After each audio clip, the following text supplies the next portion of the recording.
無敵の笑顔でラスメディア。知りたいその秘密ミステリアス。抜けてるとこさえ彼女のエリア。完璧で嘘つきな君は天才的なアイドル様。Hey guys, what's up? It's the Culture Detective here, investigating your favorite animes. And today I'm going to be premiering my short film, so please go to the description or go to my channel front page and watch my short film. Please. Or my Enoch Glide channel, that is. Not this one. I'm not premiering it here. No. I don't want people to find out that I talk about anime on YouTube. So today I'm going to be doing an anime review on the newly released anime Oshi no Ko. This is a new anime adapted from a manga written by Akasaka Aka as well as illustrated by Yokoyari Mango. And it is under Studio Doga Kobo. So you may or may not have heard of the names that I have just mentioned, but the more well-known of the two is Akasaka Aka, who is the same writer and illustrator of Kaguya-sama Love is War, which is now not only one of the most successful mangas to be sold worldwide, but also one of the most popular and well-known rom-com slice-of-life animes of all times. Last year, it climbed up the My Anime list charts and topped at number 1 for quite some time. So Akasaka Aka is definitely powerful, big, well known.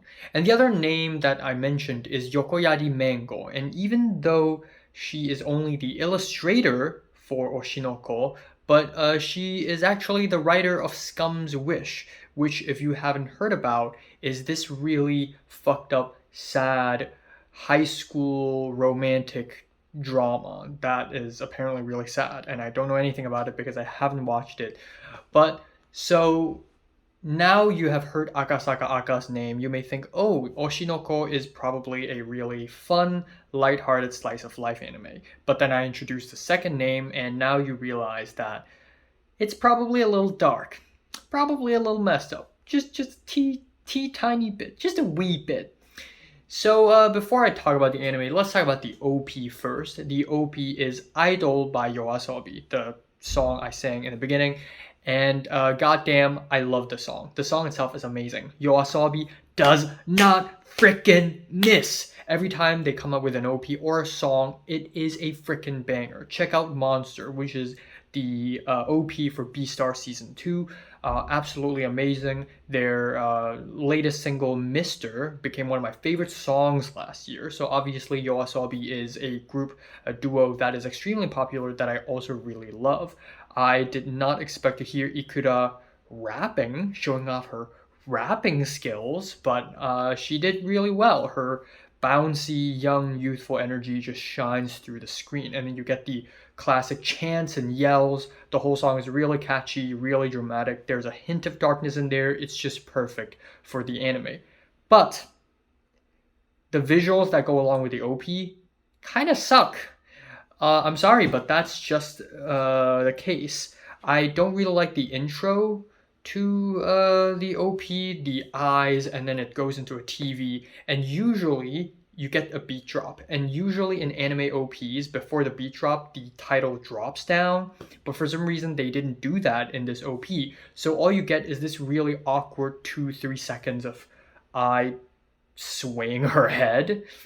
And then after that, you get these JPEGs, and I hate this, especially in OPs, where you get moving images for more than a second or a second and a half, and it's just Aqua, the main character, standing, and then boom, close up, and then Ruby, the other character, standing, and then boom, close up. It's just, I hate JPEGs. Somehow, YOASOBI's music video that goes along with their song Idol is even better than the OP of the anime itself. It's 10 times more colorful, more vibrant, more full of energy.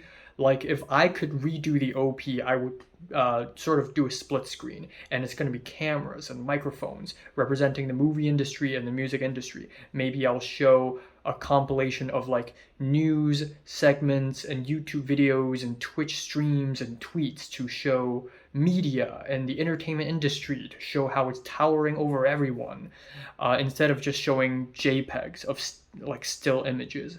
So yeah, the OP is not very great in my opinion. Now let's get to the plot. Now, of course, we have episode 1 of Oshinoko, which is a staggering 1 hour and 22 minutes long. This is the longest anime episode I've ever seen. Long anime episodes, especially series openers, are no strangers.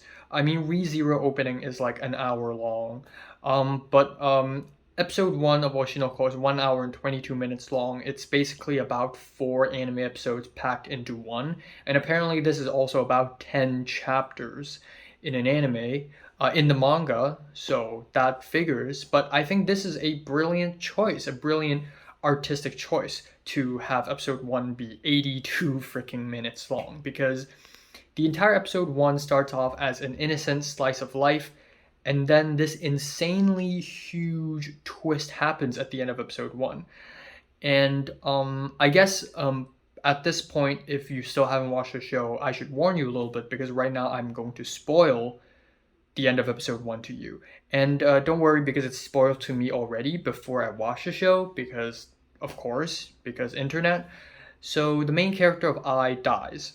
And there's just something so freaking... You know how back when Game of Thrones aired and one of its main characters died at the end of season 1? It's like this huge revolutionary thing. Well, Oshinoko is doing it in a whole new level.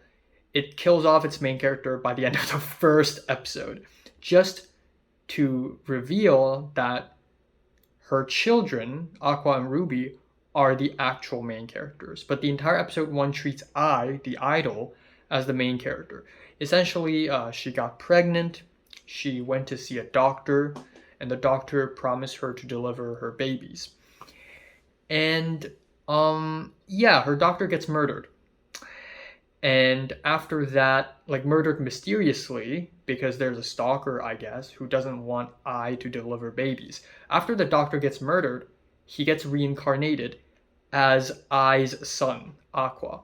And then another girl who was a huge fan of I died of cancer, and she also got reincarnated. So I's children, Aqua and Ruby, are both reincarnates of her own fans. And that is only the premise, and then they grow up and they have a pretty healthy childhood. And then one day I gets stabbed and dies. She gets stabbed by a stalker. And now that seems like the end of the story, but the real premise actually begins, and that is Aqua is on a revenge quest to find the person who is responsible for Ai's death. His father, his biological father.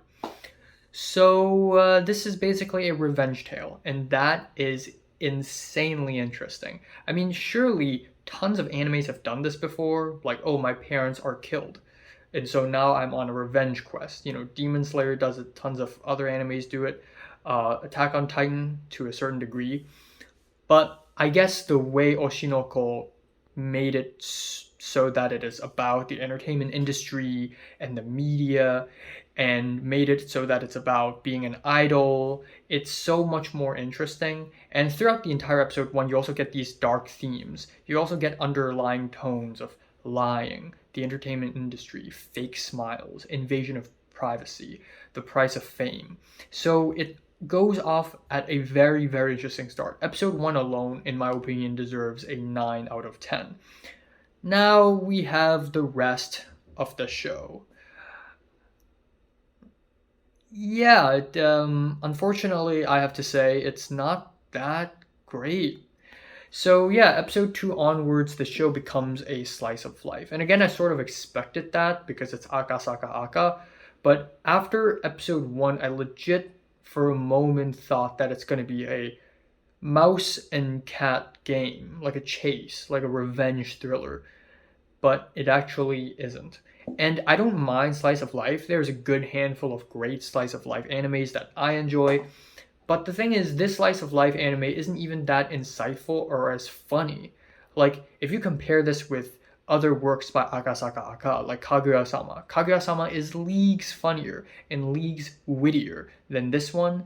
And also shows like Bocchi the Rock are even more insightful when it comes to learning about the music industry and so on and so forth. This anime, however, kind of skips over a lot of the important bits. And I guess one of the biggest qualms I have with the story is that we essentially get a bunch of stereotypical characters. I is an incredibly interesting and layered character who is all smiley, flowers and sunshine, but actually has a kind of a dark inner self. And then suddenly we have Aqua and Ruby. And Aqua is your average cold, calculated, calm, mastermind, cool anime boy. And then Ruby is your average fun, smiley, haha girl. And the other girl, Arima Kana, is your typical tsundere. All these characters are really stereotypical and they're not really all that interesting, even by the end of the season. Now, there are some episodes that I think have a lot of potential, but I just think it could have been handled way better. Like on one of the episodes, Aqua decides to appear on a web series because he finds out that apparently one of the producers of the web series has connections with his second mother, I. And so he hops onto this web series, this shitty web series, and scene one, he decides to hop onto this series. Scene two, he's already on the set acting. And I just thought there's just so much in between those two scenes. And I really want to see the details of the whole industry itself. Like how did Aqua get to that point? All the paperwork and phone calls he has to do. And getting onto the set, reading the script, socializing with the actors, and signing contracts and whatever. I really want to see these, and I know that in a fun, entertaining anime, these sounds boring, but these scenes, these plot points are exactly what you need if you want the story to be more in-depth and insightful. I just need to see the whole process of it because I want this show to prove that it isn't just some slice of life comedy. It's also about the entertainment industry. Now, another thing is Ruby's idol dream. So Ruby wants to be an idol, and being an idol should be way more difficult than this because in the story, it's made really simple. Essentially, a lot of the dance practices and YouTube streaming that she did are montages. So we didn't get the struggles. We didn't get a lot of self doubt. I mean, we do have scenes where she struggles and have self doubts, but they're so vague and non-specific that it just doesn't feel nearly as insightful as it could have been. Now, there's one really interesting plot point, and that is the reality dating show where Aqua decides to join this reality dating show to learn more about Ai. And then one of the characters in the show is Akane, which is a girl who was the weakest character in that show. Like, she's super uninteresting and boring, but she did some things and the entire internet hated her. And that episode was particularly good. It went to a pretty interesting direction, and I really liked the result of that ending of that arc, even though it is a little bit convenient.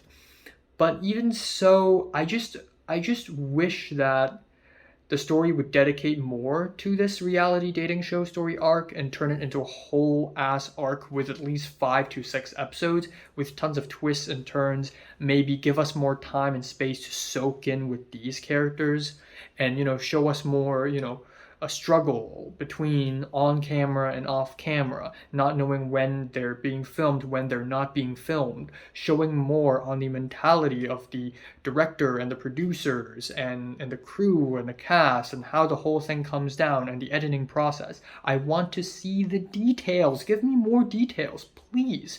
And again, I really like the scenes where the show discusses gaining media presence and gaining subscribers on YouTube. That one particularly hits hard. I mean, what the fuck am I doing talking to my phone right now?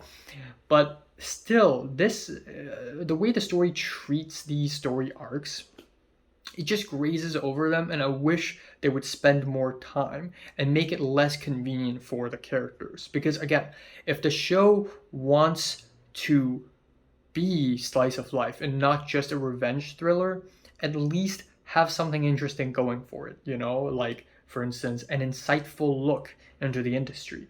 But the show just grazes over it like it's not much. And I guess one final thing I want to say is Ruby Mem and Arima Kana come together to be B Komachi, which is this girl idol group. And if that happens in real life, the internet will destroy this group because that is essentially grave robbing. Like, why don't they form a new group under a new name with new songs? Like, they're freaking grave robbing. You can't do that, you know? So, in the last episode, while I really love the mirroring between the first episode and the last episode, especially the scene where I was like, her eyes lit up when she saw her kids doing the crazy dance, versus Arima Kana's eyes lighting up seeing Aqua doing the crazy dance. That was a really good parallel, but even so, it's so convenient. Oh, of course, they're suddenly successful. It's their first live show. But it could have been way more challenging than that. So yeah, I mean, despite all the negative comments I have about the show, I still think it is really interesting. The subject matter is really interesting. I think the revenge thriller idea is really cool and refreshing, and I look forward to seeing more. But for now, I think it's just decent at best. I'm giving Oshinoko season 1 a strong 6 to a light 7 out of 10. So, have you watched the Oshinoko? Comments below, let me know. Subscribe if you want more, and thanks for watching.